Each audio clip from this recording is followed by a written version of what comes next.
We have developed speed, but we have shut ourselves in.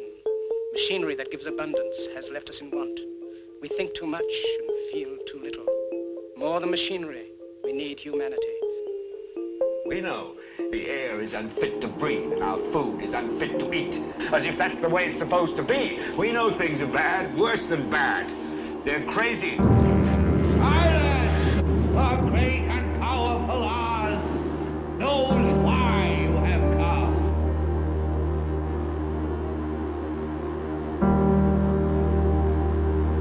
You've got to say, I'm a human being. God damn it! My life has value. You have meddled with the primal forces of nature. Don't give yourselves to brutes. Men who despise you, enslave you, who regiment your lives, tell you what to do, what to think, or what to feel, who drill you, diet you, treat you like cattle, use you as cannon fodder. Don't give yourselves to these unnatural men with machine minds and machine hearts.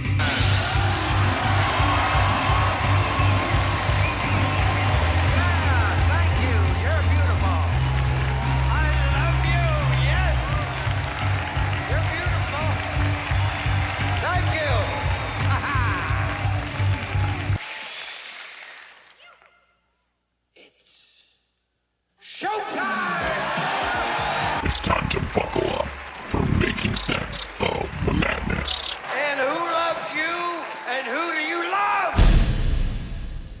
Hey everybody, Jason Bermas here. And Alex Karp, for those that are not in the know, has become quite the globalist player over the past decade. And we have been reporting on him now for several years in conjunction not only with Palantir and Peter Thiel, but also the Bilderberger Group. Folks, this is why we constantly point out here at the apex of the Anglo-American Israeli-Saudi power structure, that alliance is a group called Bilderberg.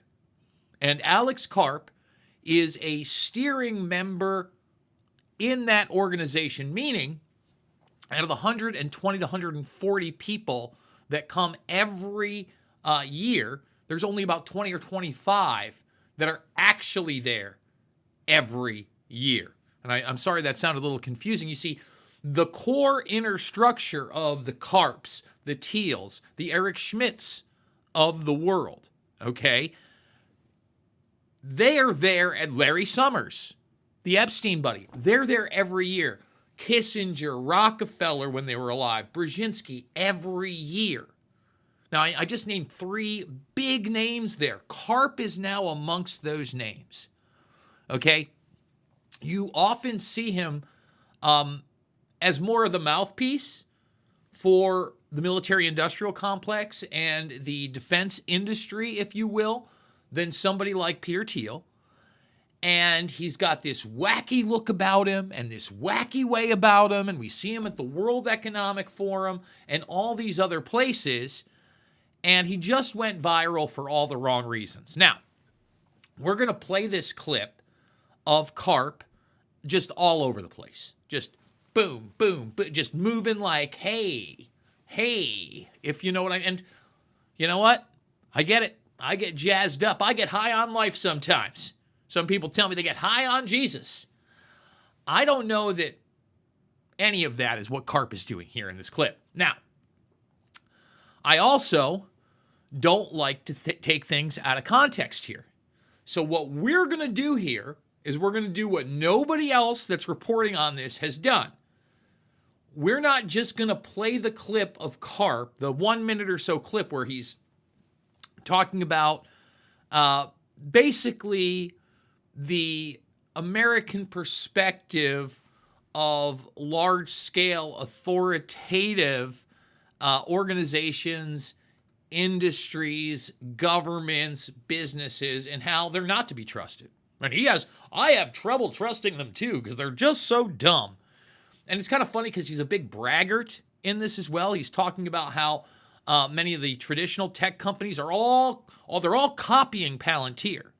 I'm not even sure what that means other than they're into track, trace, database Plus, because Microsoft was already in the track trace database, already working with the Army, the military industrial complex. I did a huge report back in the day on Connect, the now forgotten piece of technology that was put in a bunch of living rooms that was basically a 24/7 camera and microphone before every single TV out there was a smart TV.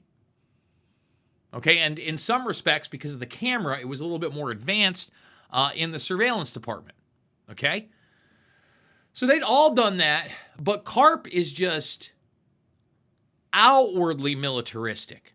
And we're going to highlight that with a clip of him back in April I haven't seen anywhere, of him being confronted about Palantir and their use of artificial intelligence in the Israeli-Palestinian conflict and to kill Palestinians. So we're going to watch that clip. We're going to watch the short clip that's gone viral, but then we're going to do a watch-along with the whole thing, because this thing that's gone viral is, of course, promoted by the New York Times. And I just can't help myself. So I'm going to show you just like this quick standalone clip. Let's minimize it because we are gonna have to play it. But just take a look. Oh, he's got his karate stance. And he's got his little jump. I mean, this is the clown that is making global decisions that are changing our life. Okay? Can we get a shout out for Sumo Dog? You can, my friend. Shout out for Sumo Dog. It's Sweezy's dog, Sumo Bear. It's a dog named Sumo. And if you're wondering what I just did there, folks, well, I'll tell you what I just did there. Let's see if me and the AMA thing comes up. I read the super chat. That's all. We read super chats here. And usually that's framed up a lot better, but for some reason, it's not framed up fantastically. But there you go. We got the super chat going. We want to thank you for supporting the broadcast. We will pause for any type of super chats and bring you guys in, because you know what? Bottom line is, this is real independent media. We're not taking a conservative perspective here. We're not taking a liberal perspective. We're not just saying what everybody else is saying about this. We're going to watch the whole thing. We're going to show you context of Alex Karp, because we know who Karp is. We know that Karp is one of these guys that just loves the idea of artificial intelligence being utilized to target quote-unquote terrorists. Loves the idea of autonomous drones.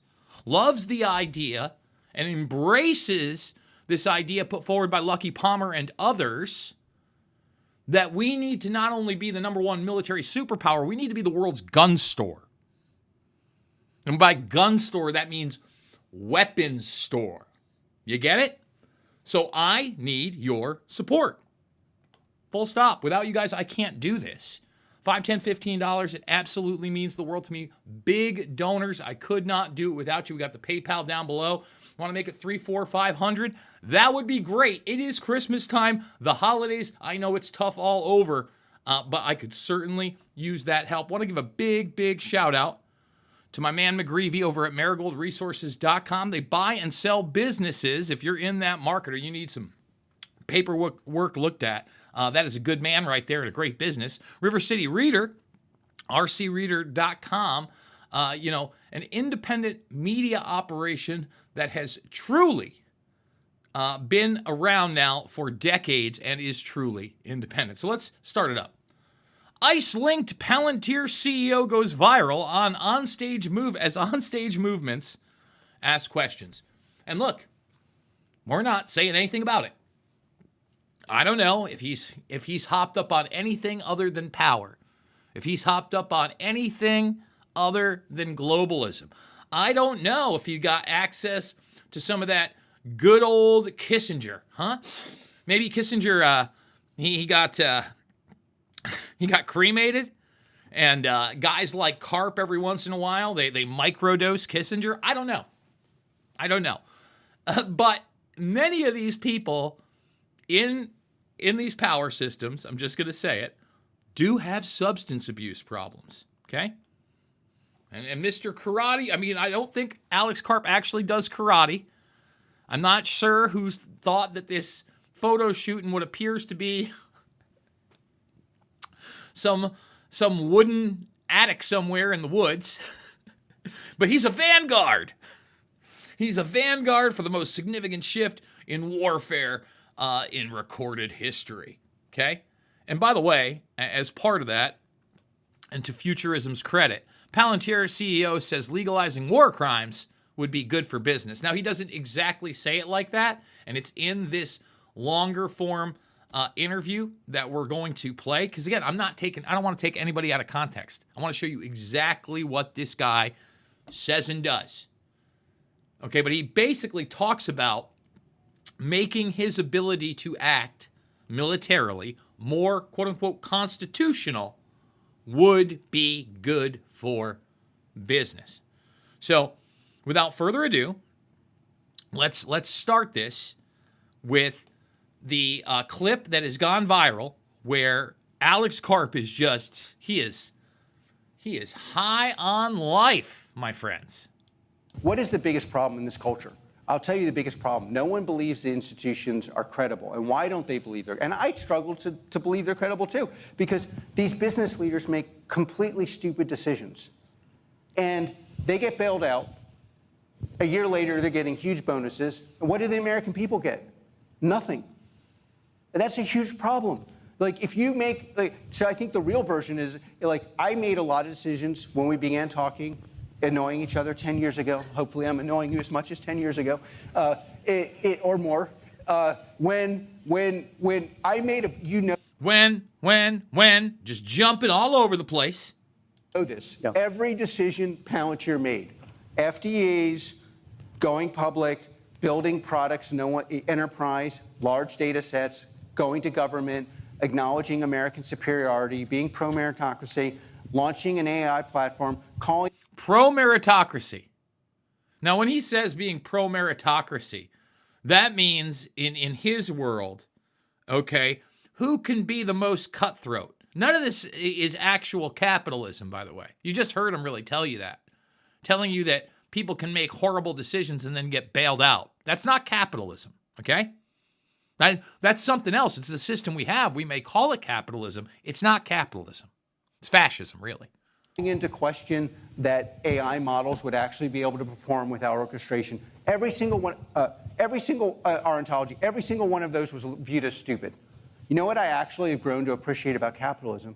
All the people who made the right decisions went broke, are going out of business, or now have to copy us. Microsoft launched ontology. Everyone wants to do FDEs. Everyone basically copies me and Palantir.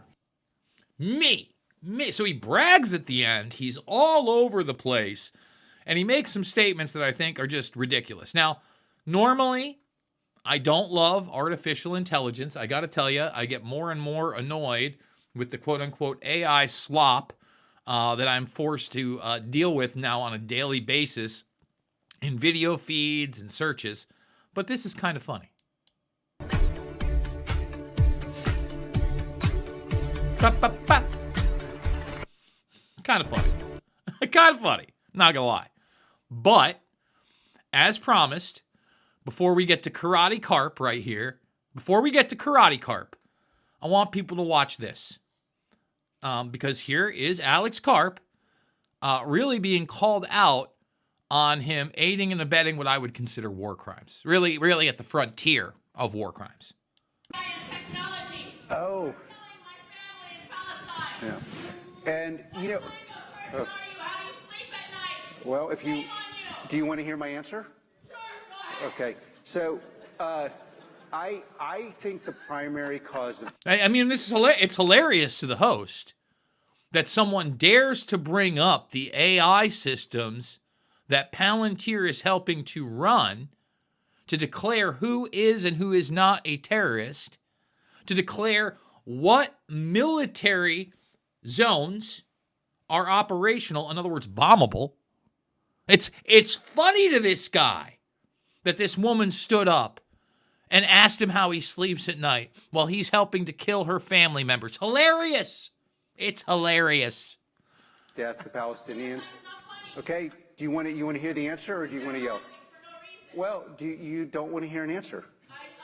Obviously. So the primary source of death in Palestine is the fact that Hamas has realized that there are millions and millions of useful idiots that will.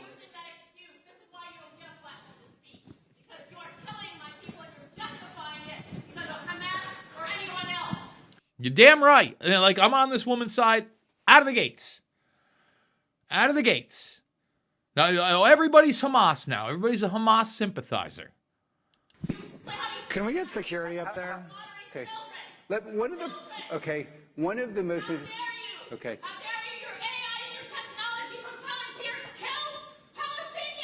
Mostly terrorists. That's true. No, it's not everybody. If you say mostly, so it's okay to kill. Okay. Look, if your argument was so strong, wouldn't you let me talk? It's so strong. It's so strong. It's so strong. Your argument is okay. That's. Thank you for.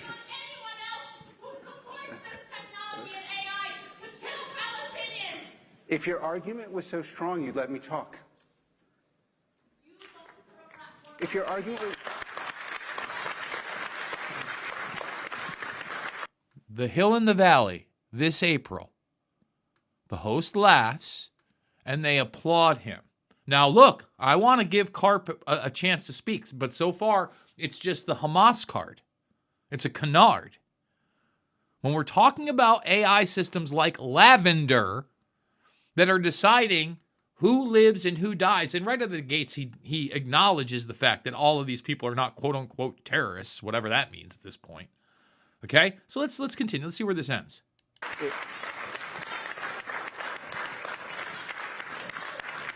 By the way, just as an ipso facto thing in my book, if you have an argument... By the way, notice how it says the New American Century? Echoes of Project for a New American Century? And this isn't even Karate Karp, where the New York Times just can't wait to laud him. Thank you. Ma'am, I think we've heard you. Okay. Yeah.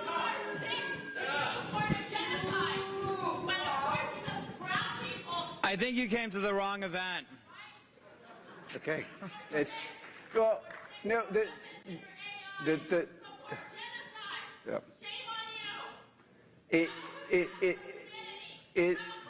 How about like? Okay.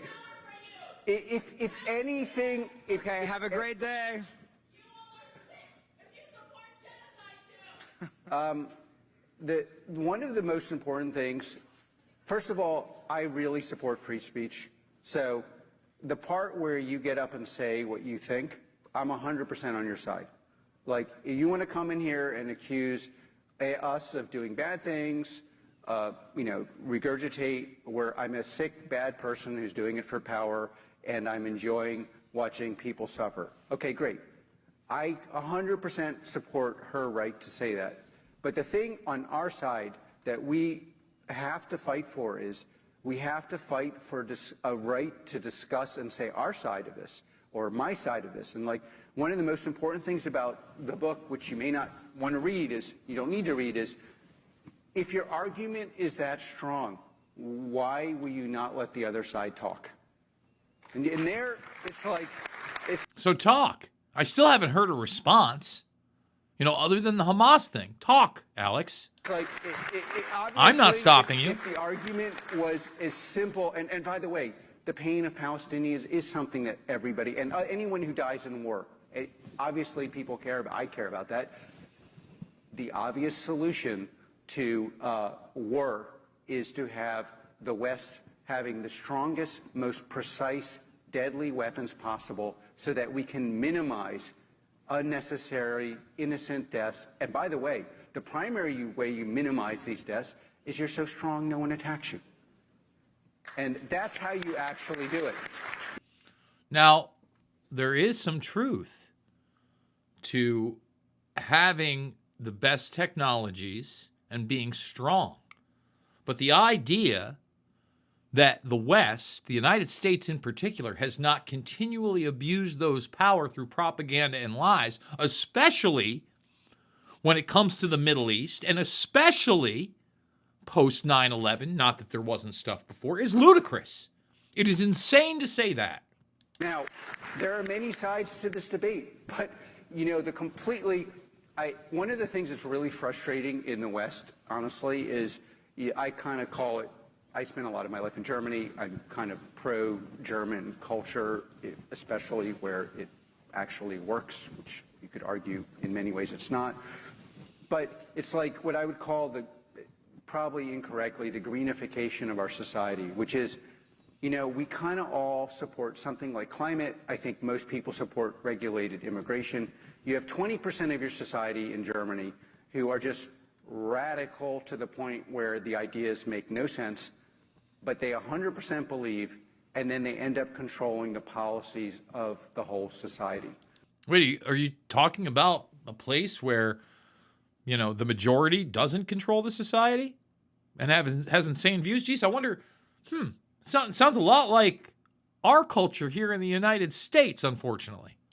And the responsibility we have who want pragmatic, real-world solutions, like, of course, wars lead to innocent deaths. What do you do to minimize the death? Why did October 7th also include how were there security lapses? These are really important questions. Well, because the evidence shows there was a stand down. But that's something Alex Karp isn't going to tell you either. So, when he does get to talk, he utilizes mainline talking points that, quite frankly, have been around for decades and proposed in publications like the one from Project for a New American Century, Rebuilding America's Defenses, the pre-9/11 document. Almost everything he said there is in line with that. So we're going to stop that there. And now we're going to go to this jazzed up New York Times interview.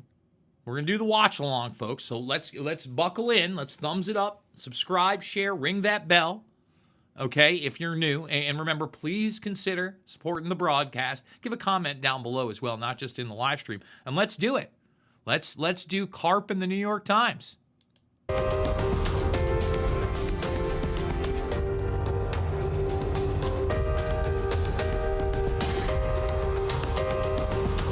Does Palantir see? New York Times asking the tough questions. Do they see too much? And we'll have a digital eyeball right here. Yeah, we're cool. Yeah, it's just going to say, yeah. The eye.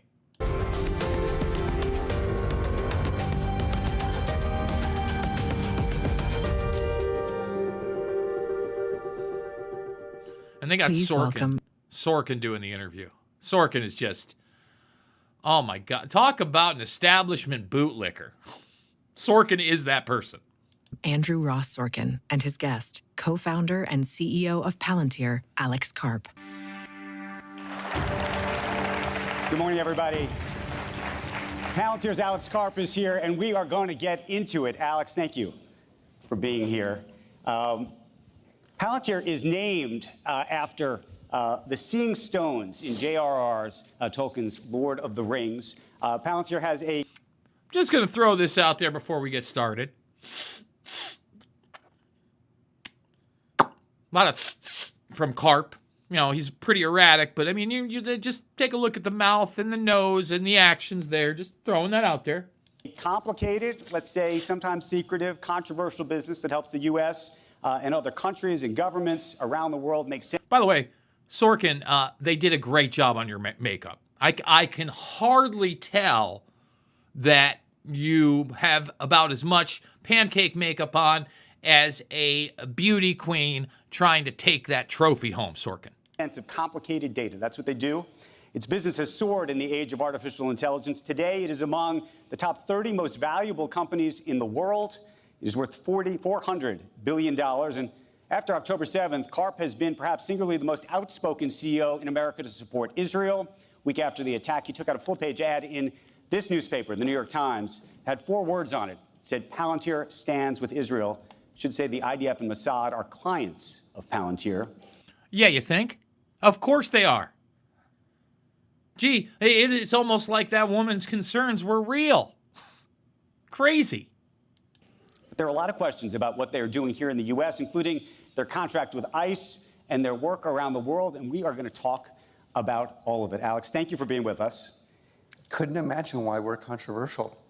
Couldn't imagine. Let's discuss this, because I think, and I mean this. By the way, I see that as we're on the side of. I mean, you know, when you support allies, in Israel, which I guess typically is the most controversial in public, honestly, interestingly, often the least controversial in private, it's like it doesn't actually, and I do support all those things. It doesn't actually mean that you support every decision. It means you support them having a superior position to their adversaries. I mean, that really starts with America. Really? No. It means you support them militarily, and no matter what their talking points are, you continually repeat them. And we talk about Israel not only in this regard with Palantir, but we cannot forget the Five Eyes alliance. And this is why, I don't just, shake my finger at Israel. We're a big part of this. The United States, and not just as a nation state, no, our military-industrial complex is clearly intertwined. America, which is, I think one of the real problems that, the non-controversial companies have is they can't admit what they think in private, which is they believe what they're doing is better and superior to what other people are doing. I want to get into all of that, but I'll tell you where I want to start. I want to start with this. You wrote a book last year called The Technological Republic, and you quote Samuel Huntington in it, that argues the following, argues that the rise of the West was not made possible, quote, by the superiority of its ideas or values or religion, but rather by its superiority in applying organized violence. What do you mean by that, and is that what Palantir ultimately does? Well, I think... I'm not going to lie, before we go to that, his right hand was just all clinches, and I mean, I'm not accusing him, again, of being anything but high on life or high on power or high on globalism. But boy, the question sure has to be asked if it's something else. One of the most interesting about the quotes, that quote is it's indisputably and obviously true. And you genuinely believe that the U.S., this idea of ideas, values, religion has nothing to do with it? You think it really is about organizing violence? No. Sorry, I didn't say that our ideas aren't important. Obviously, I come from an academic family, and I was planning to be an academic before I realized it was worthless and I'd be better at building things. But we should talk about that too. But one of the biggest... It was worthless. No, you were literally tapped by Peter Thiel, who went to school with you, who basically gave you everything you have. And you have been an unbelievably subservient and obedient lapdog to him and his agenda. One of the biggest problems we have in our elite institutions, especially our Ivy Leagues, is this indisputable truth that no one would listen to the superiority of our ideas if our ability to organize in violence was inferior. That every single person in the world believes, outside of the faculty of Harvard, and certainly all of our adversaries know to be true, is viewed as something that's kind of worthy of great discussion and dispute. And I was talking about that right hand before. Now that right hand has like a death grip on the chair, by the way. The primary reason they dispute it, honestly, is because at their core, they want to undermine the superiority of Western values, which are meritocracy, rule of law, accepting that inputs and outputs are not the same, that are the basis of building the superiority on the military plane. You think that the university culture is trying to undermine that? Well, I think it's moved from the 50s, where it was trying to explain why our Constitution is the best way to organize our lives, not others, why meritocracy is necessary, even if it means letting in immigrants to your institution, why inputs and outputs aren't the same, why the First, Second, Third, Fourth Amendment are unique, and why it was worth standing up. Lots of stuttering, R, and a lot of repetition on the idea of a meritocracy, of inputs and outputs. Just pointing that out as well. For these values has literally been transformed, especially in the humanities departments too. Of course, none of that could work because no one like us is good at doing that, basically. I mean, that's like, and therefore the whole thing couldn't work. And downstream of that is enormous dysfunction, and you see this in all sorts of issues. Our primary and most important adversary, I say adversary consciously and not enemy, is China. And we will decide, AI and the ability to implement it on the battlefield primarily will decide the values, i.e. the norms, the laws, and the spirit of the laws that are imposed upon us across the globe. And if you think for a minute... The spirit of the laws imposed upon us throughout the globe. Does that sound like the Constitution and Bill of Rights? Instead, he's talking about China and artificial intelligence. Well, he continues to just jump around that chair like a madman, by the way. They believe anything that we're being taught in our idiotic faculty. You are even more idiotic than the professors teaching it. And I'll tell you, if you actually believe in these values, again, I'm not a neocon, I never was. That's why I'm skeptical of immigration, because I don't think all this cultural assimilation hasn't worked in the last 50 years, and that's an obvious truth you're also not allowed to say. I'm skeptical of imposing values on other people. I never believed we should or try to make the Arab Middle East, Wilsonian people, like a Wilsonian ideal imposed upon them. If you believe for a second that anyone else outside this country believes that we are going to defend our values without superiority and moral violence, you're just living in a world that doesn't exist. It does not exist. Superiority via moral violence. I mean, that's a loaded accusation. We have superiority because of our moral violence? Look, internally, we do have some of the best. That doesn't mean our justice system is perfect. We certainly have a class system where there are people that are simply unprosecutable, okay? But overall, human rights within the country are pretty damn exceptional when you look at other large-scale nation states, even westernized, especially after the authoritarianism of COVID-1984 and what we've seen in westernized nations, not only in Europe, but of course in Canada. But I don't know how we're morally superior with what we've done in Afghanistan, Iraq, Libya, Syria, Yemen. I could keep going. Okay? So I'm sorry. It's just fiction what I'm hearing about from this spaz. Exist, and no matter how much you try to impose it on the rest of us, it still won't exist. Okay, I want to talk about you for a second and your own politics and your shift in politics. By the way, there's a piece in the Washington Post about you this morning that gets into some of this. You grew up only because I have great respect for you. I don't interrupt you immediately. I didn't shift my politics. The political parties have shifted their politics. The idea that what's being called progressive is in any way progressive is a complete farce. I've been progressive since the beginning of Palantir. I'm continuing to be progressive. I grew up in a highly intellectual, mostly Jewish, incredibly left-wing environment. And every Saturday and every Friday, I heard a lecture about how the conservatives are going to destroy this country with illegal immigration because it's going to undermine the fabric of the American worker. That was 50 years ago. That's what it means to be a progressive. And being a progressive doesn't mean just, it feels so good to be involved in dysfunction, things that can never work, a form of socialism that's never worked, having no meritocracy. That's not progressive. That's honestly cowardly. And most people half my old party knows it. They don't speak up. It's bullshit. It will never work. And it does not help. You know, the biggest problem with that is it's not helping the poor people that they claim to serve. If you think that's helping a black person in the inner city, you're ridiculous. The last thing anyone in this country needs is a dysfunctional educational system and handouts that have never worked and are not going to work.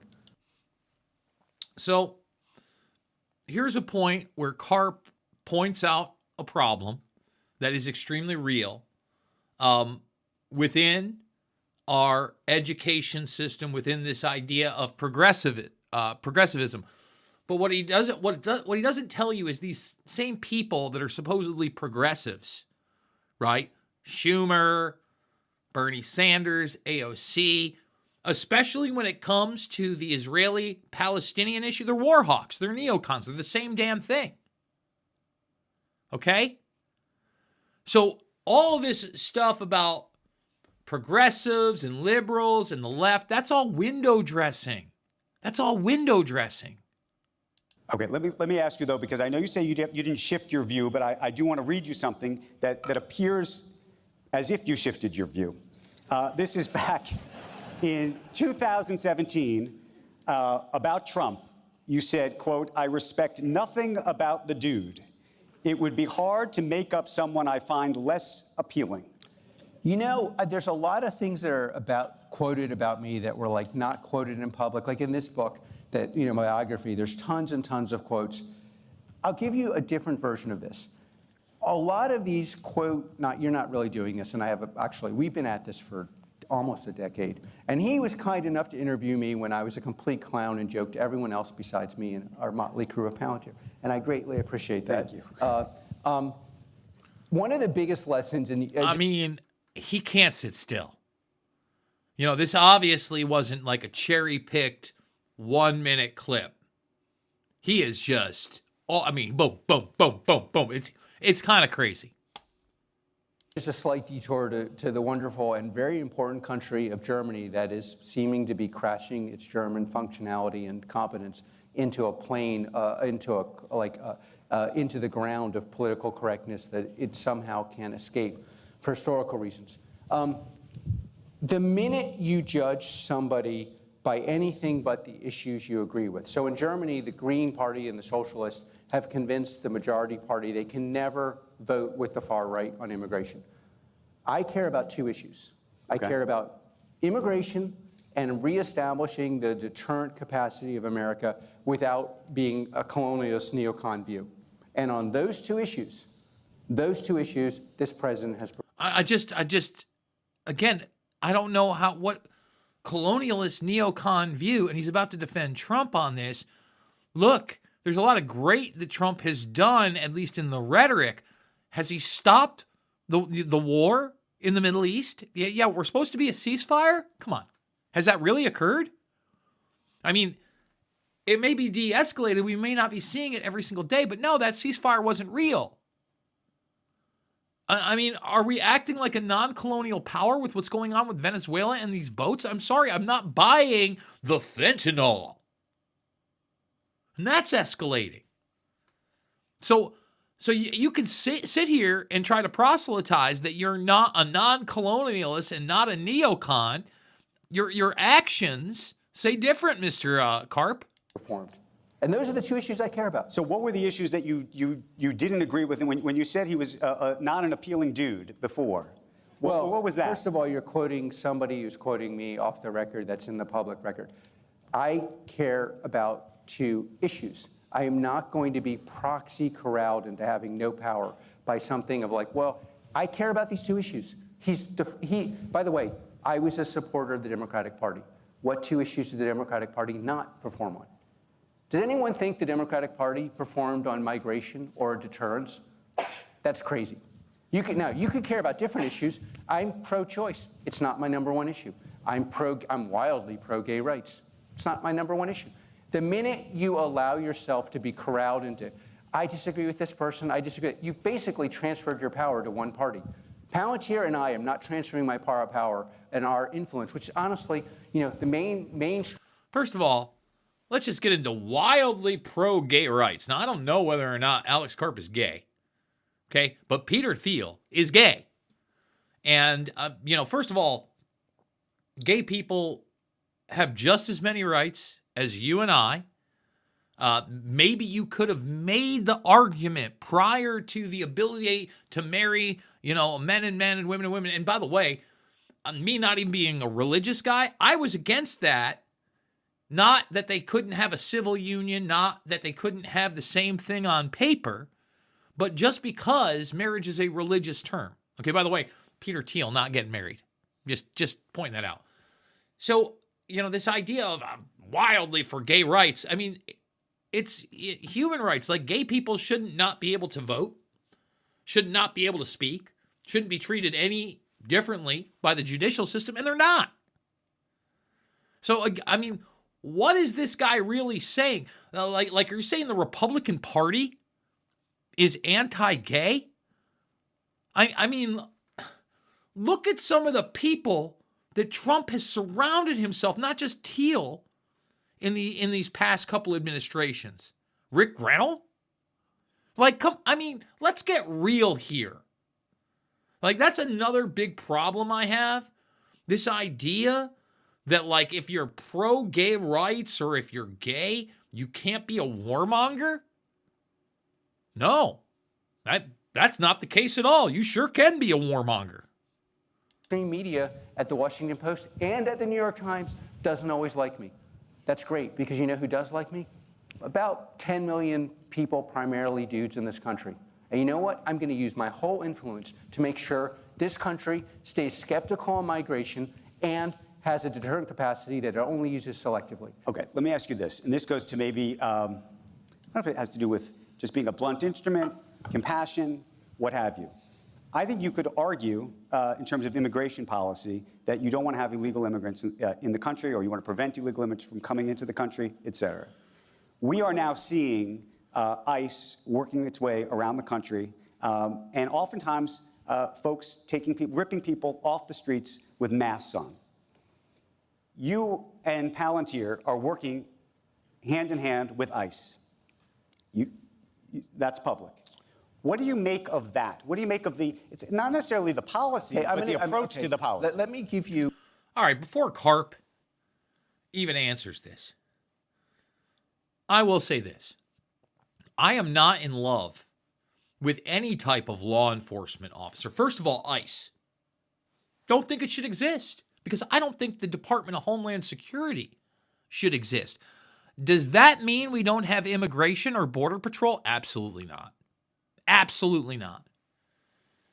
And then as far as law enforcement officers blacking out their face, not in love with it. Seen it for years with riot cops, though. I mean, decades, throughout my whole life, right?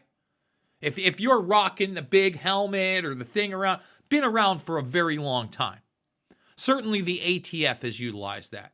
So this is something that's really been going on in large part since the 80s, accelerated into the 90s. By the time I was an adult, it's commonplace. It's the only time I've heard the media even a little bit concerned, ripping people off the streets. Look, we've got to have an immigration system. And what happened over the last administration is just unreal. The way they literally had a system of just bringing people in here as quickly as humanly possible from wherever they could get them to come here. That's a real thing, okay? I want to make sure everybody understands that. But just like I said about Homeland Security, ever since Homeland Security has been instituted since 2003, our immigration problems have only gotten worse. That is on purpose, in my opinion. It is problem, reaction, solution to the hilt. And now they're trying to get this reaction from the public that ICE shouldn't exist because their solution is to have as many people flood this country illegally as possible because they are trying to disrupt it. They are trying to divide the general populace. They are trying to drive down wages. They are trying to make our standard of living plummet, and it has. All of that's worked. Hate to tell everybody. My critique of what I would call, I think this questioning is proxy culpable of. Our country has selective empathy for everybody but working class, particularly white males. So when you look at coverage in mainstream newspapers about the constitutionality of blowing up boats that are bringing fentanyl here, I guarantee you, if that fentanyl was killing people at schools we went to, potentially your kids are going to, it would be constitutional to blow up those boats. There is selective instrumental use of empathy that somehow is only applied at the point where it would help back to the idea of, what about... Wait. Before we go back to ICE on the streets, since he's bringing up those Venezuelan boats and fentanyl, doesn't China produce fentanyl? Are we going to militarily strike China? We shouldn't. When we talk about other drugs, such as, I don't know, cocaine, wasn't it our government, especially during Iran-Contra, that was caught dealing the drugs? Didn't we have that big J.P. Morgan ship with all those drugs on it? Just kind of went away. They blamed it on the crew. You don't think intelligence apparatuses are still dealing the drugs on some levels? No, it's the evil nation state of Venezuela. Sorry, still not buying it. Still not buying it. Sorry, you asked the question, you're going to get the full answer you don't want. The full answer. Look at him jumping around, man. He cannot sit still. He's got the death grip on that seat, too. You don't want. You brought me on stage. You know what you're getting. Okay. It's and by the way, I'm on stage, and I know a lot of the people on stage sponsoring this are skeptical of me. You know why? I'm on stage here because at Palantir, and I would encourage you to think of this. I divide the world into Palantir, essentially, in Palantir derangement syndrome, Palantir skeptics, and Palantir haters. My biggest fans started off as Palantir skeptics and Palantir haters. I believe that someday almost everyone in this audience is going to agree with me. You may not like me now, but you're going to agree later. And I'll also tell you something. Look to the left, look to the right. The person you think is offended by this actually agrees with me. That is. I think this guy's super delusional. First of all, Palantir derangement syndrome? Being concerned about a company that is utilizing surveillance software that goes the next level into military action? That utilizes software like Lavender that has 30,000+ terrorists on the list? Insane. Sorry. Yeah, I don't think you're converting me, Mr. Karp. It's 100% true. Okay, well... Okay, sorry. And, yeah, it's 100% true. And keep that in mind. I'll tell you a secret that I hope the New York Times and the Washington Post doesn't listen to. Okay. Sorry. But wait, I just want to bring us back to this one issue, which is, no, you talked about the rule of law, and you talked about things being constitutional. And so here we are, we're talking about these boats, for example, that were blown up, right? And whether you have empathy for them or not, given the folks who are getting killed by fentanyl, the question is whether this is being done on a constitutional basis and being done in the right way. Well, and if it's not being done in the right way, how do you feel about that? Let me just say this. First of all, it's not being done in the right way, and it's not constitutional, but neither was the invasion of Afghanistan or Iraq. We haven't declared war in this country for decades. Decades. Okay? So no, this expansion of military action is extremely dangerous, but why aren't you pointing out the past, Sorkin? Of course, but part of the reason why I like this questioning is the more constitutional you want to make it, the more precise you want to make it, the more you're going to need my product. So you keep pushing on making it constitutional. I'm totally supportive of that. You know, a constitutional, you would need to understand where the things are going, how are they going, under what conditions, where do they belong. But I'm asking you. Hold on, let's stop. No. First of all, what he just said is a total bullshit lie. Colin Powell, in trying to get military action in Iraq, stood up there and lied about weapons of mass destruction, mobile units, all those things. So didn't show any evidence that was real.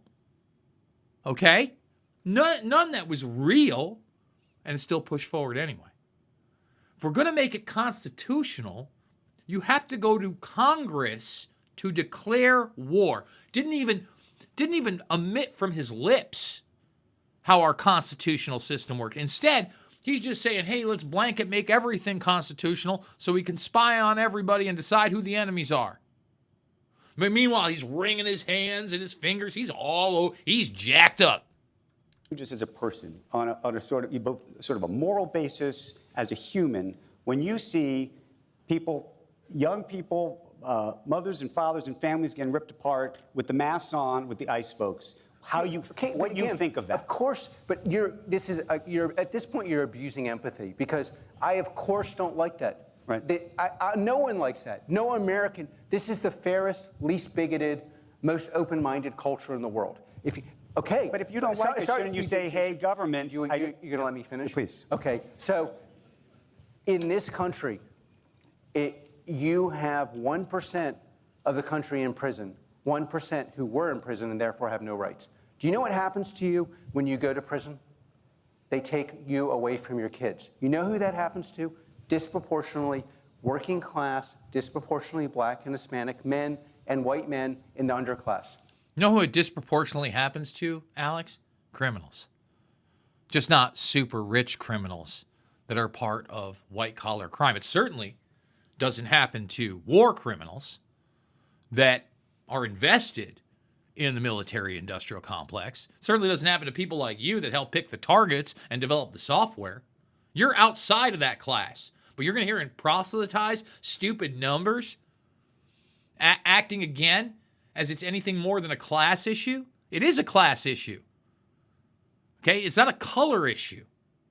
But again, we'll bring it there.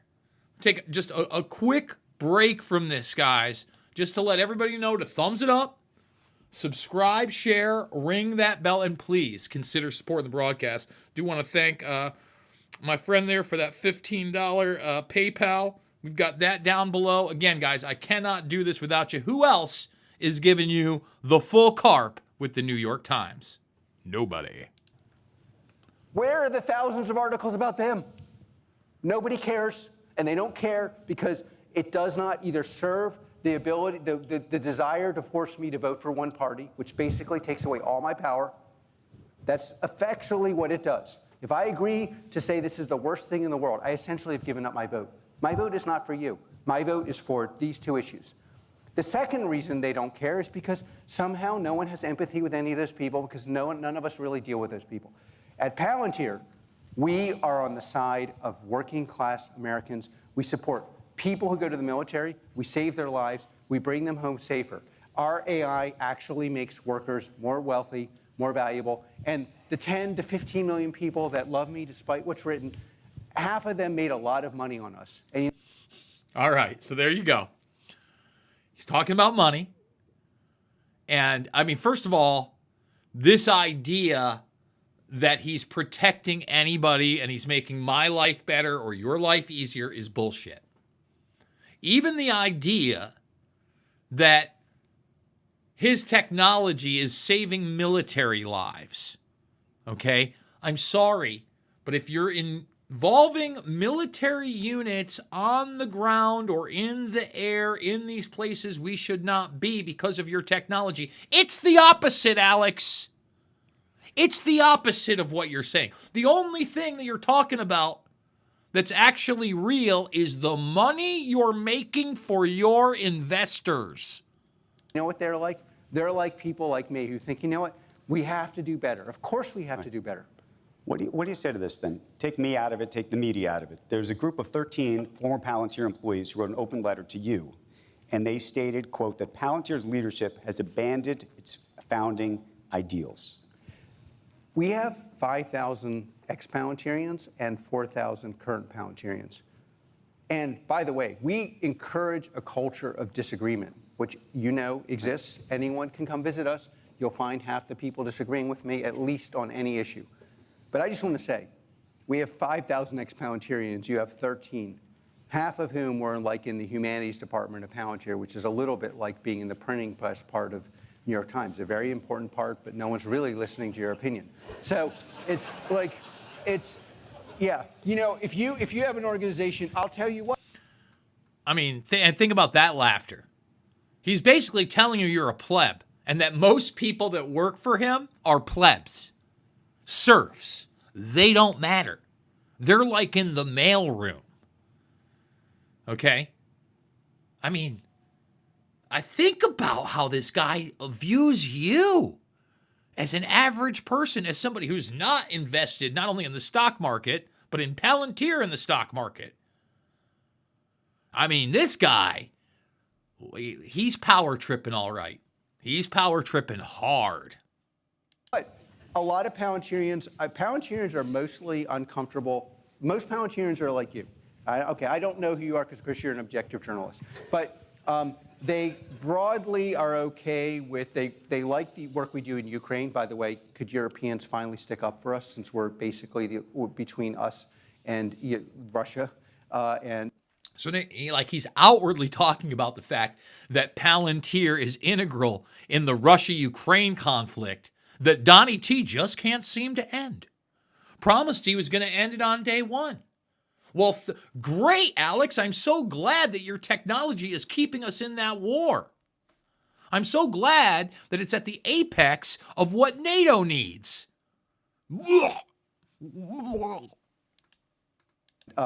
But they're very proud of that in general, although that's also very controversial in non-elite circles. That's important to remember. They're pretty okay with Israel stuff, especially since a lot of the BS written about us on the right, primarily, not primarily on the left, that somehow we're doing facial recognition stuff and we're building a database. Any technical person knows that's BS. By the way, if you've heard that and you believe that, listen to the person who told you that. Do 10 minutes of research, and you'll see who has credibility for you. Speak to that directly, though, because people talk about surveillance. They immediately say surveillance, Palantir. Look at the guy biting down. He's got the death grip on again. His legs are jittering. Folks, the U.S. military beta tested the facial recognition biometrics all the way back in 2003 and 4 when they did the Iraqi invasion. It is 20 plus years later. This device, do you know how many people sit there and unlock it with their damn phone? Do you know how many CCTV cameras there are out there? Do you know how many people there are like me that put out content? And forget about just the content. How many people are Instagramming 26 times a day? But no, Palantir isn't taking anybody's biometric information. Palantir is not surveilling the American people. Palantir's not part of the track trace database system. Give me a break.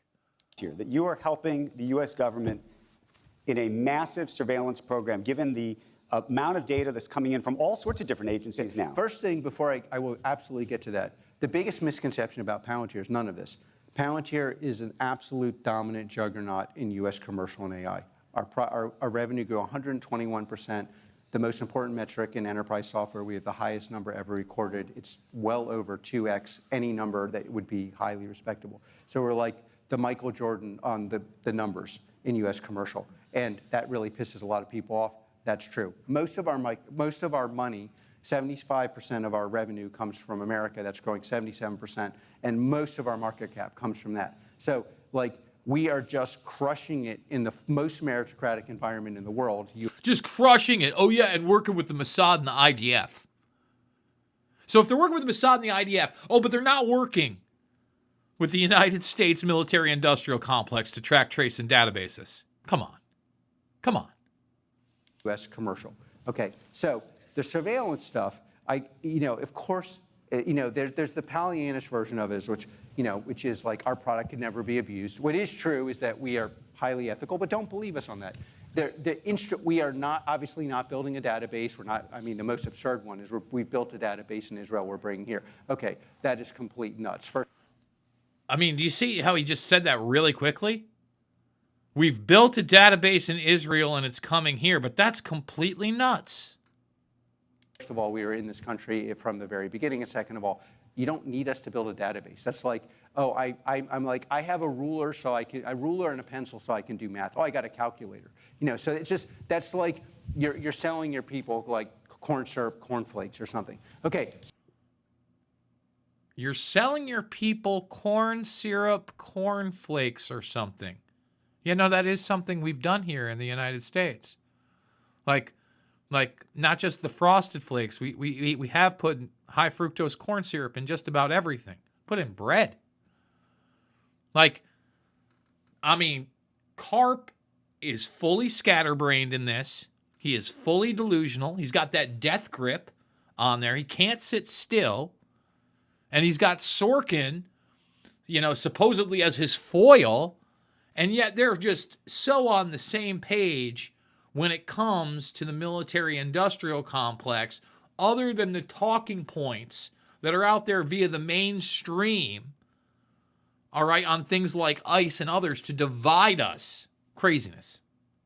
So you get to the big issue. Are we building a database that can be used for surveillance? No. Okay, but the more subtle version is if you're legally surveilled, we don't even really work heavily with the FBI or DOJ.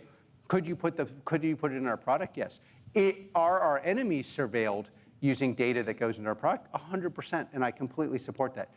So enemies, they're surveilled. A lot of domestic terrorism talk under the Biden administration. Palantir had those contracts under the Biden administration. Openly talks about overseas. Yeah, of course we're doing it. He just said that their product could be integrated to those things. Could be integrated. I mean, the wild gaslighting that is going on from sentence to sentence via Karp is extraordinary. The most interesting thing about the lie that we are doing this is not that our product couldn't be abused. Any workable technology that's ever been built has been abused. Electricity has been abused. Gasoline engines have been abused. Okay, but our product is the single hardest product in the world to abuse because every single step that you take is absolutely transparent. So if you want to use our product to abuse human rights, you've created a record of you doing it. I can tell you, and this is the part where you can get into the low trust environment, and you don't have to believe me. The environments that abuse data in this world, mostly SIGINT, meaning from satellites, have never liked our product. And we were the first place to act. We are the first, and to my extent, to my knowledge, only company that said we're not going to work in Russia, we're not going to work in China. And by the way, on the issue, everyone would think because they somehow think I'm like only care about, we were the first company to say we would not build a Muslim database, and we ended contracts in this country with institutions that were essentially there to surveil Muslim Americans. And the primary reason for these attacks is on the far left, people are like, they do not like us because we stand for meritocracy. We hire and promote independent of all variables. We stand for the rule of law. We stand for competence. And we call out the complete bullshit that there's. Okay, on the far right, they don't like us because they think I'm somehow a Jewish conspiracy because 2 of the 4 or 5 co-founders are Jewish. I'm like, okay, great. You know, a lot of Jews are successful. It's not all conspiracy. It is a fact. Those are just the facts. So, you know, he talks about the founders being Jewish. He talked about growing up Jewish. Obviously, when you are talking about successful Jewish people working for a military contractor and Israel via the IDF and the Mossad particular, they'd probably have a certain viewpoint in that region, right? 9 times out of 10, certainly aren't questioning October 7th in a stand down, you know? But no, the far right doesn't like him because of Jewish conspiracy theories. You ever heard me throw out some kind of Jewish conspiracy theory when it comes to Palantir or Bilderberg? No. So you know, they use that as a canard to try to deflect people like myself that are pointing to not only the contracts that they have, but the technology that has been utilized. Okay, you can sit there and pander and act like, oh, we cut off contracts because they were targeting the Muslims. First of all, I don't necessarily believe him. And I would imagine that there are plenty of contracts that are not just targeting quote-unquote Muslims, but everybody, and then categorizing them as such. Just my thoughts. By the way, let's get those thumbs up, subscribe, share, ring that bell if you are new. Give a comment down below, and like I said, consider supporting the broadcast. Haven't had a donor on the Buy Me a Coffee in days, guys. Really need that support, so consider it. Let's get back to Sorkin and Karp. And I'm a little bit pissed at the New York Times, honestly, but and the main reason is I believe in your, if you're listening, I believe in your mission. When you write a technically completely illiterate article, you lose a lot of credibility with people who are technical. And that's just a fact. That article about us being a surveillance thing is like where it's all implied what we do. Yeah, but the problem is you lose credibility with anyone who goes on the thing, and that's damaging for our democracy. Let me ask you this question, though. Is there a red line for you? Meaning, if you saw your software being used in a way that you genuinely believed was unconstitutional or illegal, are there conversations you ever have, back channel or otherwise, where you say, guys, this is not cool. We're not doing this. You know, there's a term that was unfortunately coined called constructive engagement. First of all, again, we did not sell our product to cigarette manufacturers that wanted to sell their cigarettes to poor black neighborhoods. We pulled our product from law enforcement institutions that were purely doing profiling.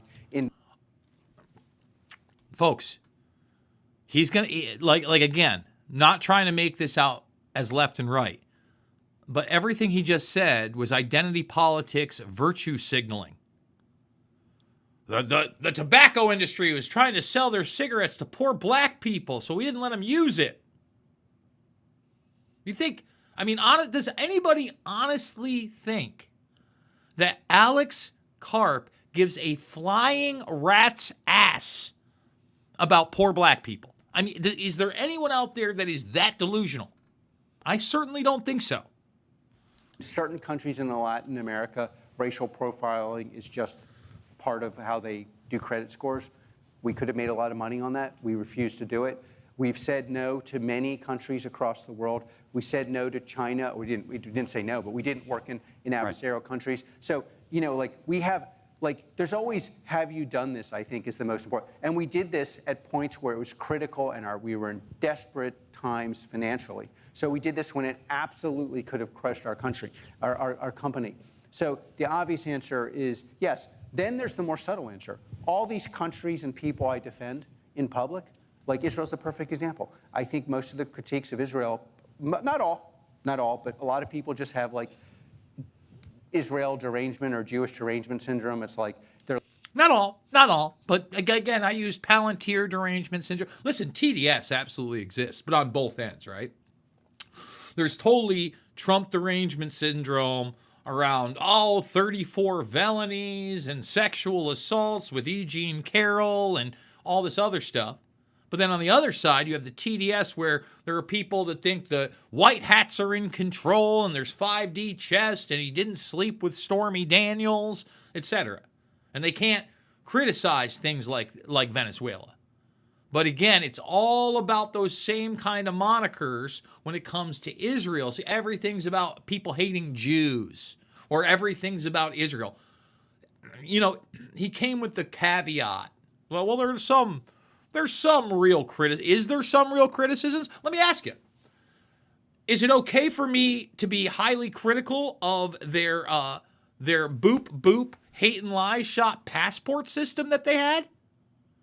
Is it, worrisome to anybody else that Netanyahu talked about a medical database that they had on over 90+%? It was like 98%. I might be going high there. I don't want to misspeak, but I really feel like it was like some crazy number where they had all of their medical records for the past 3+ decades, and he wanted to get their DNA, a DNA database on these people. Is it okay for me to criticize that? Is it okay for me to criticize the sharpshooter program that they put into place prior to October 7th with AI automated guns at the Gaza border. Is that okay? Or is all that, oh, you're just an anti-Semite. Come on. Give me a break. Like hobbyists, it's like they think about Jews all day. It's like, I don't know. I grew up in the Jewish community. How often do you think about Jews? I don't think about Jews very often. So it's like, hey, of course I'm going to defend in a way publicly that I can assure you privately, people have less present conversations than the one we're having. Like I told the Israeli government from the beginning, maximum violence to the people organizing violence, minimal violence to the people on the front end. I told every single person. Do you think that they lived up to that? We're going to talk to Prime Minister Netanyahu this afternoon. I could tell you. Having some trouble with that one? He's been a stutterbox, and obviously he's that nervous energy's still there, just all over his hands. But right there, when he's asked the question on whether or not they minimize death on the front end, give me a break. Come on. At least he couldn't just shout out a bullshit answer there. At least. I feel that if, somewhat immodestly, if people listen to me more actively in Germany on migration, on Israel on these issues, and on lots of other things, we'd have a better world. Or primarily my Democratic Party. It's like, do we really have to pretend that it's immoral to have a border? So if you listen to Alex Karp, we would be in a better moral world. And apparently Alex Karp wanted the maximum amount of death and destruction for those that caused October 7th without an investigation, without really knowing how October 7th took place. But again, he's part of Palantir, so he knows. If only people would listen to him, everything would be better. In other words, you don't think that they have done it as well as they should? Well, put it this way. In a world where people didn't have so much derangement syndrome, I would be a lot more critical. In this world, I think you have to compare them to what the competence level of any other country, and you say, yeah, these things are very hard and brutal, and watching these things happen is very difficult. But, it's a very hard world because in the end, we are in a world where there really aren't high integrity partners on any side of the debate. So the minute you admit that in public that someone is wrong, you're really just serving somebody who has no interest in advancing the debate at all. They haven't. So think about what he's saying here. He's trying to dance around the way that this Israeli-Palestinian conflict has gone down. He's trying to marginalize it. All right? But then he's trying to put it in a way where you should feel bad or ashamed for asking these questions because it's just common sense. What he's doing is just common sense. Interest in their party winning. That's not my interest. My party is my version is we advance America as the superior country in the world and we remove a lot of the dysfunction. So I guess the truth doesn't matter. How are we going to advance the superiority of the United States in the world through lies and hate, my friend? By argument. By persuading people, which I'm notoriously bad at. Palantir, we believe we're notoriously good at being right. Alex, you founded this company with... Not at persuading people we're right. We leave that to the New York Times. You co-founded this company with Peter Thiel. And for a long time, there was a view that Peter, who's been on this stage... By the way, that glass has been essentially empty for the last 20 minutes, and he keeps going back to it because he can't sit down, because he can't keep still. Just point that out. But let's get in. Now we're finally in the meat and potatoes world of Peter Thiel for a moment. Thank you, Mr. Sorkin, for bringing that up. Many times was the conservative and you were the progressive, and that served the interests actually of the company in a certain way because you were effectively bipartisan. I'm curious how you think now that there's a view that you and Peter are all in with this administration in particular, that if in fact Democrats come to take over the White House in 28 or 32 or whatever it is in the future, that will make it more complicated for the company? Well, first of all, I don't think that view, like most of these views, makes any sense. I'm an independent. My vote is up for grab. If you are willing to talk about having a closed border and maintaining deterrence, I So I don't think that's at all true. And I'll tell you something else that's true. If the Democrats, my former party or current party or however you want to look at it, ran someone who agreed with me, even in private, they would win. So, maybe you should stop winning in the faculty lounge and start winning. We have a saying. Think how weird that is, what he just said. If a Democrat just agreed with me, say whatever he wants publicly, but as long as he agrees with me privately, we're good to go. How are we supposed to have transparency and honesty in a system that's supposed to be formed by the people if guys like this are praising in public backroom deals? All right, and remember, this guy is at the forefront of some of the biggest backroom deals, not just with Palantir and the military contracting, but once again with the Bilderberger group. We're apparently not supposed to say anymore, but we always said we're cold in the streets and hot in the sheets. Democratic Party should think about that one a lot. Okay. Let me ask you. Can I ask you a different question? By the way, let me answer the second derivative of your question. Yep. We're not doing at Palantir what's in the best interest. We do in Palantir what we think is right. And the funny thing is, because of our ability to build, I guess the 30th, I think it's like top 20 U.S. companies, something like that. And we're accelerating in year 20, which no one has ever done. A lot of stuff no one else has done. And we are the backbone of U.S. deterrent. People assume that we're more. In fact, we have this problem at Palantir. We have people who join. They think they're joining a normal company. We're not a normal company. We are fighting for what we believe, and we're putting in a product to give the people that agree with us a superior position. Okay. At least he's being honest that they're not a normal company. I mean, this is the next step of like a CIA Incutel investment venture capitalist firm.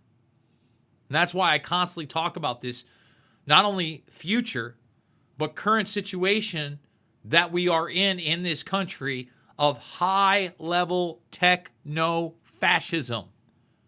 And this guy with his wacky hairdo and his spastic movements is at the forefront of it.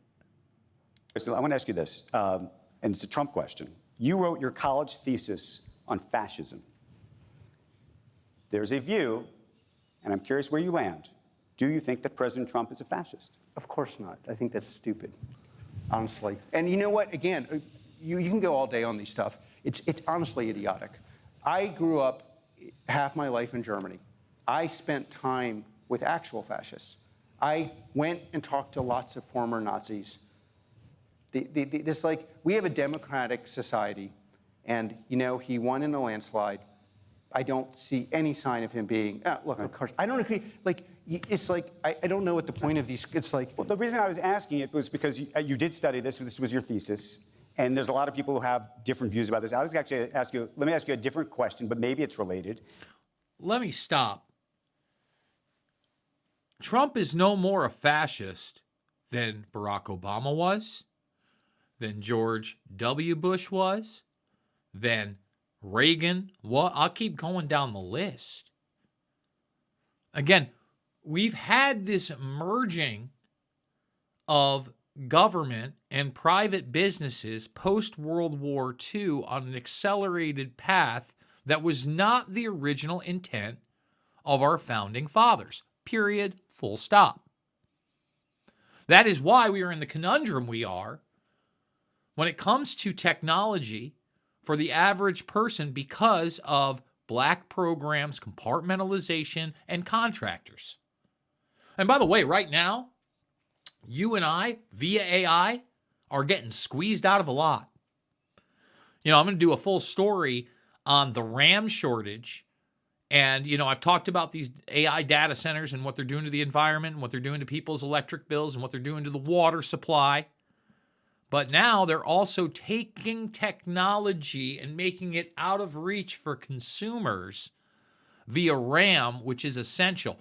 Throughout my and your lifetime, technology has gotten cheaper and cheaper and cheaper. Your DVD player cost a whole lot more when it first came out than it did 5 years later. Same thing with your Blu-ray player. Same thing with your video game system. And now all of a sudden, a video game system like an Xbox Series X that came out 5 years ago at $500 is $650. It went up. It didn't go down. Why is that? Because they're changing the system. That is at the forefront of this techno-fascism, because it's also about neo-feudalism and our standard of living plummeting and things that were supposed to empower us now being out of reach and utilized by the power structure to enslave us. The U.S. government has been taking stakes in lots of different technology companies recently. Okay, sorry. If you want to, with all respect, I am running the most important tech company in the world. If you want to talk about banalities, about who I support, how I support, why I support it, you can ask them all day. I keep answering the same question, which is, I believe your question's basically the third derivative of them is I transfer all my political power to you by being boxed in. The same way the Green Party boxes in. No. Let me just ask you this. So originally, the CIA, do you remember this, was an early investor in In-Q-Tel, the venture capital arm, was an early investor in Palantir. This is why I'm asking the question, actually, because I think there's a lot of people who are looking right now at sort of the... Also in Google. See, I'm glad that Sorkin's actually bringing this part up, right? Because now the CIA and In-Q-Tel, like I said, have moved on to a Palantir model. This is techno-fascism, all right? But it's not Trumpian. Like he just said, that was the investment arm. That's pre-Trump. You get it? It goes across administrations. The industrial policy of the country is taking stakes in businesses that they think are important, national security issues and the like. But isn't that a classically social democratic view? Well, maybe it is. But my question to you, it was just going to be, if the White House came to you and said, look, hey, Alex, we really like you. We think you're important to this country. You're a very important part of this. And if we're going to continue to give you these contracts, we want a piece of the action. What you would think of that? I mean, we'll cross that road when we get there. My understanding is people who are in dire trouble go to the White House and ask for money, and they say, we've made terrific business decisions, and we want your help. Why wouldn't the American people participate? One of the biggest problems, if you get to, okay, let's just take, what is the biggest problem in this culture? So this is the clip, by the way. This is the big clip. It's funny that this is what they clipped, and they didn't clip the question about the CIA and In-Q-Tel. Instead, they're focusing on Karp and his erratic behavior, which they could have, guys, you've been watching this thing with me. We still have another, almost 20 minutes left. We've been watching it for a half an hour. They could have picked any clip, and he's grabbing his hands, jumping around all over the place. But they picked this clip, and they gave it no context, especially in the idea of fascism, the CIA, In-Q-Tel, and the merging of the government, the White House, and quote-unquote private companies like this one. Weird. I'll tell you the biggest problem. No one believes the institutions are credible. And why don't they believe they're? And I struggle to believe they're credible too, because these business leaders make completely stupid decisions. And they get bailed out. A year later, they're getting huge bonuses. And what do the American people get? Nothing. And that's a huge problem. If you make, so I think the real version is, I made a lot of decisions when we began talking, annoying each other 10 years ago. Hopefully I'm annoying you as much as 10 years ago, or more. When I made this, yeah. Every decision Palantir made, FDAs, going public, building products, enterprise, large data sets, going to government, acknowledging American superiority, being pro-meritocracy, launching an AI platform, calling into question that AI models would actually be able to perform without orchestration. Every single one, our ontology, every single one of those was viewed as stupid. You know what I actually have grown to appreciate about capitalism? All the people who made the right decisions went broke, are going out of business, or now have to copy us. Microsoft launched ontology. Everyone wants to do FDEs. Everyone basically copies me and Palantir. Microsoft's going nowhere. Just to let everybody know. Insane he would say something like that. But again, This is his narrative, and it is pretty damn egotistical at that. Hey, Joey, just want to say thank you so much for the Buy Me a Coffee. Thank you so much for the coffee. Folks, consider supporting the broadcast. Let's get back into it. That's what I love about this country. If you want to make your stupid decisions and then you go to the White House and ask for money, you should absorb the full risk of that. And I'll tell you the full risk of that. Somehow your salary should be capped to the point where you make a lot of money for the American people. If I was absorbing the full risk of our stupidity, you were absorbing the full risk of my stupidity by putting me on there and knowing all the crazy shit I was going to say, and you were going to have to sit there and listen to it. And you did it. And again, and we're both absorbing the full risk of each other's splendor. At the moment where I am wrong, I have to pay the price for it. Just like, you're at the top of your game. Whether we want it or not, you're at the top of your game. Everybody wants to talk to you. Okay, sometimes that's annoying. Okay, it's like I was talking to you when, there were other people above you. Now I'm talking to you when no one's above you. Okay, now, it's true. And okay. Look at that eye makeup, huh? He just believe me, Sorkin's so happy that they've put him in this position, and he's been elevated to establishment mouthpiece. Okay, and people think I'm moderately successful now. Okay, so we at Palantir absorb the full risk of our failure, and everyone else should too. And the critique I get in Wall Street is I'm an arrogant prick. Okay, great. Well, judge me by the accomplishment, the delta between what I've done and my arrogance. That's the definition of arrogance. If you're right a lot, maybe exerting that you're going to be right tomorrow is pretty important. And when we're not right, I pay the price every day. That's why we have this incredibly painful internal structure of flatness, so that I can hear how wrong I am all day. And we absorb the risk of that. And I think... Look at him grabbing. He's not even sitting down right now. He's like a little bit off the seat because he's grabbed on both sides. My God. While he talks about his own arrogance. In this culture, not enough people... Again, the only people who pay the price for being wrong in this culture in complete fashion are poor people. The rest of us somehow outsource all the times we're wrong and stupid to the whole society. But if you're poor and you're a soldier or you're poor in the ghetto, when you're wrong, you go to prison or you die. I got a different question. And no one cares. I got a different question for you. And again, look left and right. The one thing I would say to people in the audience, a lot of you think I'm right. And your spouse, your relative, your child, the person at work would be horrified if they knew it. You better speak up. Because everyone who thinks I'm a ridiculous fascist, they're speaking up. They write about it every day. If you do not speak up, the people who are disagreeing with me or think I'm stupid, I disagree with myself. So you have to speak up. And who are you lobbying for? Alex Karp supporters need to speak up? Pretty bizarre. You cannot blame the far left, far right idiots. When they speak up for their views, do you speak up for your views? Where? Do you tell your colleague? I bet you at the New York Times, a lot of people read that article about us and were ashamed. Did you go to your editor and say, how could you write something that's technically illiterate? The guy might be a fascist, but this is technically illiterate. Okay, let me ask you a different question. Did you or didn't you?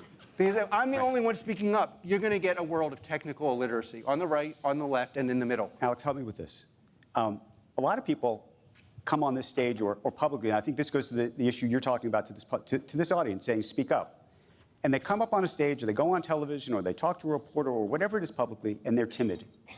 They don't tell you actually what they think. They've got talking points, they've got plans, all of that. You don't have any of those things. You have been willing to say, I genuinely believe, and I think the audience can see it, what you think. And my question is, do you... That's where I totally disagree with Sorkin. He may believe that, but all these talking points have been embedded via the military-industrial complex, via authoritarianism, via globalism. This idea of moral superiority. Give me a break. Worry about that ever. And B, to the same point, when you see your peers in the business not speaking up on these issues, not talking about not just these issues, but whatever they actually think, do you think we would be in a better world? And can you see a world where people would actually say exactly what they think the way you have? I don't say exactly what I think. You don't? Well, no, that would get awesome. I mean, like, yeah, you know, it's like, I don't know. But it's very close. What are we at? So wait, what are you being deceptive about? Are you even more insane and more authoritarian? What are you being Machiavellian about?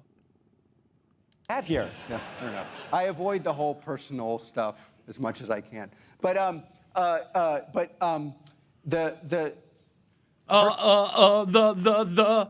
First of all, let me give you again I think a lot of these things are downstream from AI. The people who are not speaking up are making huge mistakes. First of all, you're underestimating your audience. When you're not saying roughly what you think, let's get to a mark that's realistic, 50%, right. 20% of even 20% would be 20 times what's actually happening. What the people in the audience actually perceive is you're lying. Now, they don't know what you're lying about, and therefore they impute you're lying about something you're probably not even lying about. And so I have the problem that I blow up things all the time. People quit all the time. People are offended. Family members stop talking to me on occasion for years until they discover I'm right. And then they are even more ashamed, and it could take another 2 years. It's like, but if you are not, there's really two problems, or two big problems. One, people impute you're lying, and you're not actually lying, but people assume someone of your level of intellect does not believe the stupid things you're saying. And the biggest problem is you lose the smartest people outside, and the problem that they underestimate is you lose the smartest people inside. Because when I'm speaking here, everyone at Palantir, current, past, and present, knows, hey, he's doing exactly what he does at home. Right. So he's telling me the truth when he says, hey, I don't believe this product's going to work, or I am telling you the truth, as far as I believe it. And I have a history of being right. And that's the problem. Now, there's a societal problem, which is that we have all the basically obviously ridiculous people, especially the ones who do not even know that they're ridiculous, because there's like some kind of derangement syndrome that has abrogated their ability to think. Everything is about a derangement system, and then ridiculous people don't realize they're ridiculous. I mean, is there a mirror somewhere for him? Is he not like totally self-unaware? They speak up all the time, and they intimidate the rest of us. And that's a big problem for our society, because I'll tell you, we are not... Says the guy that speaks up all the time and is intimidating the rest of us via the technologies that are utilized to kill people. Living in a world in the absence of delivery. If America does not deliver, we will be under the rule that's defined by our adversaries. This is just a fact. Let me ask you this, because we're going to run out of time, and I just want to talk to you about you personally for a moment, and what this is all about. We're all watching you talk, I think, very openly about your views. And I want to know where you think it all comes from, where the energy comes from. Your biographer says it comes from your childhood. You grew up dyslexic. You grew up to a Jewish pediatrician was your father. African-American artist was your mother. And I want to know what you think has led to all of this. What's driving you? It's very hard to know answer these questions. I mean, my parents are extraordinarily talented, and to the point where I think most of the issues they confronted were just, everyone says they want to be around extraordinarily smart people until they're around extraordinarily smart people. And everyone thinks, the interaction with my parents will school you on what the level of aptitude is in the world, and the rest of my family. But I think, for me, people always write about my parents and their background. And me and my family are brilliant. They are so smart. We're all so smart. Meanwhile, I mean, when it goes to a longer shot, this guy has been fidgeting so much, because he's high on life, that his socks have now gone lower than his pant legs, and it looks like he's wearing high waters when he's not, because he's been squirming for the better part of 40 minutes. You know, the far right hates that, you know, I grew up in a Jewish family and defend Jews against the most disgusting and obvious, vehement attacks. And the far left thinks because of my background, I should somehow give up real progressive thought and support ideologies that only hurt the people they claim to support. So I think those ways of thinking don't clear a certain level of thought philosophically. And so I tend to find them fairly boring and wish the world, someone else would speak up. The dyslexia thing has been, which I was totally in the closet about, is the formative moment of my life. And it's simply because if you are massively dyslexic, you cannot play a playbook. There is no playbook a dyslexic can master, and therefore we learn to think freely. And so, you know, one definition of dyslexia would be there are many definitions. One definition that I think is a clearing function is you have attenuated relationship to text, meaning a non-dyslexic will read the text and the text will become them, de facto. The more you lead, the more the text becomes you. Maybe it's his dyslexia that I just don't understand a thing he's saying about dyslexia. We'll say this really quick. You know, apparently this is his mother. Because when he said African American, I was like, huh, is that real that his mother was black? And it looks like, yeah, she attended some workshop in Israel. She was a Rhodes Scholar, okay, at Oxford, and a Harvard graduate. So I mean, she looks a lot like Karp. That looks like it is his mother. Something I didn't know about Alex. Still don't think he gives a rat's ass about poor black people, but hey, I don't think that's a hoax. Sure looks like it could be his mom. No dyslexic works that way. And so there are huge disadvantages. Honestly, I would have cut off my arms and legs probably, or at least something to get rid of the dyslexia. But the central advantage is I process in a way that has very little to do with what anyone else thinks.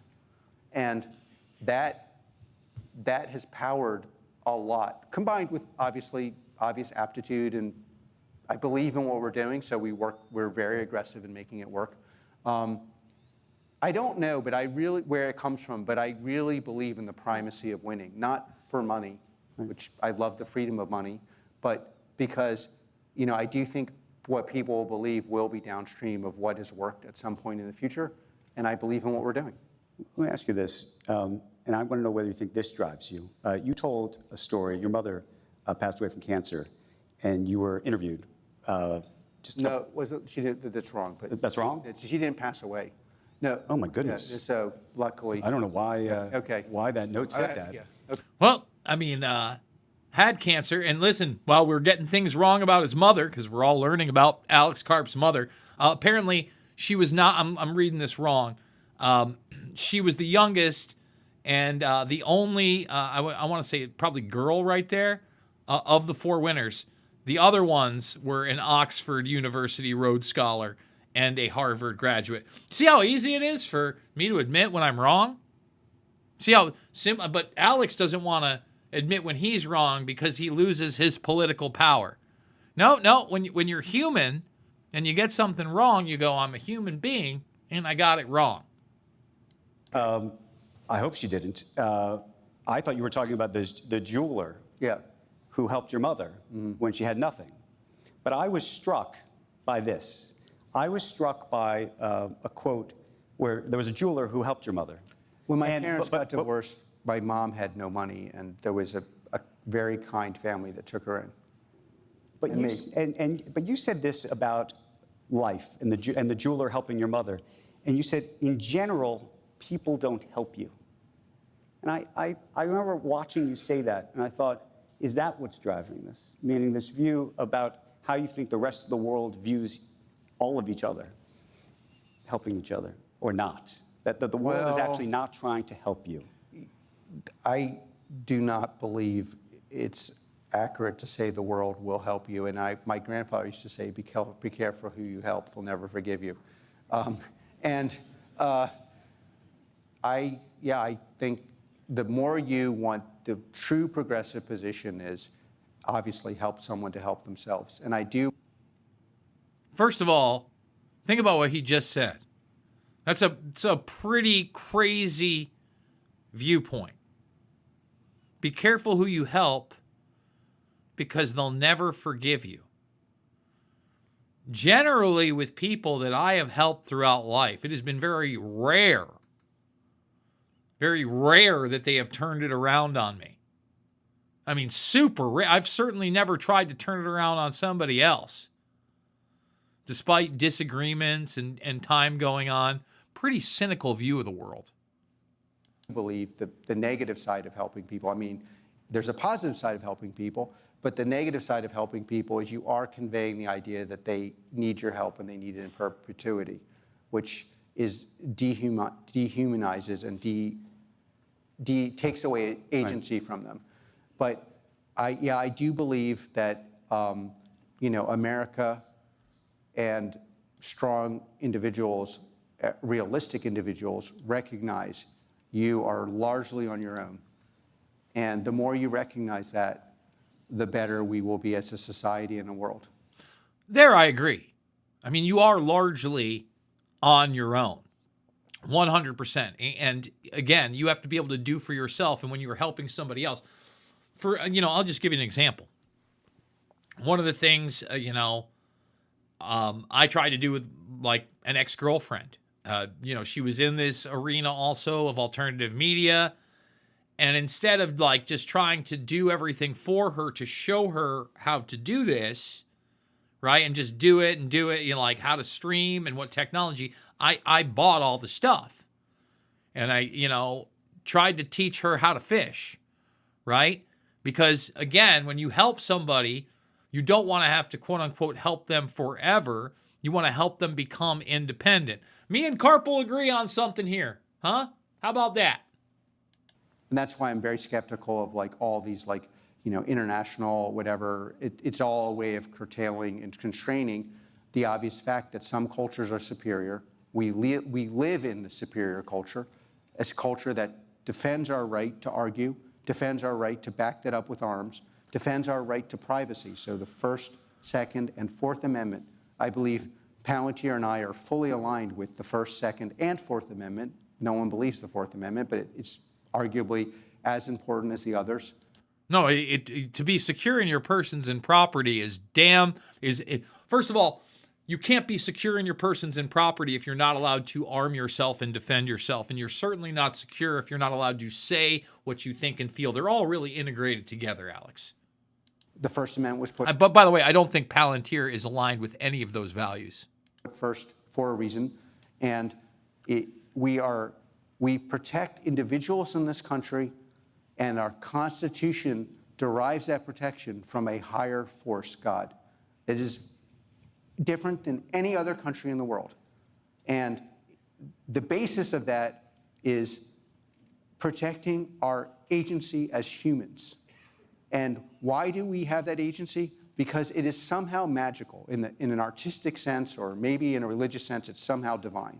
And that agency is how we help others and how we help ourselves. And if you expect people to do more than that, now some people do, the family, I don't know if I should say their name because I don't want them to get protesters, although I've had a lot of people asking, can they go buy jewelry there, especially people I've made very wealthy, and I'm proud of that. There are people who manage to help at key moments, and those people I have great reverence for. And you will see in your life that there are very few of them. Like I had this advisor, when we transferred into a magnet school at Central, and I got, it's very American, you're already at an elite school, I got an IQ test, and she was like, what are your grades? In any case, she was like, you should have the best grades and like, she intervened and took care of me, and I revere that. And I hope people at Palantir, like when you come to Palantir, Palantir is the single most elite educational brand in the world currently.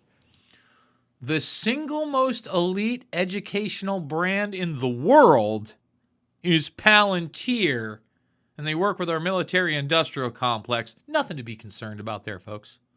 And if you have, as defined by, it's like being at Harvard or Yale in the 50s. If you are at Palantir, you will have a job immediately, independent of how you did there, which is no other school can claim anymore. And part of the reason people come and stay at Palantir is we actively engage in cultivating minds. One last sentence on us before you go. We cultivate minds by being exceedingly difficult. The minute you are not difficult is a French saying, qui aime bien châtie bien, which basically means if you love greatly, you are exceedingly difficult. Witness all the love I'm giving you. And the New York Times. I've said that one of the things we try to do at this event every year is to go inside the minds of the most consequential people in the world. Alex Karp, you are one of them, and we have now seen and gone inside your mind. And we want to thank you for the conversation. Thank you. Thank you very, very, very much. Appreciate it. Thank you. He couldn't wait to get out of that seat. Think of it what you will. Folks, that's going to wrap this one up. I need you to thumbs it up, subscribe, share, ring the bell, ring the bell, ring the bell if you are subscribed. Comment down below if you're in the live stream. Right now, I do want to thank all those that have supported the broadcast in the past and will continue to support in the future. I want to keep doing this. I want to do streams nobody else is doing. I want to talk about the real issues. I want to talk about the Bilderberger group. I want to talk about the predator class. Only you can keep me afloat. $5, $10, $15, it means the world to me. I do want to thank Joey one more time. Big donors, thank you, thank you, thank you. There is a PayPal down below. And as always, it is not about left or right. It is always about right and wrong. I love you guys, and I will see you all on the flip side.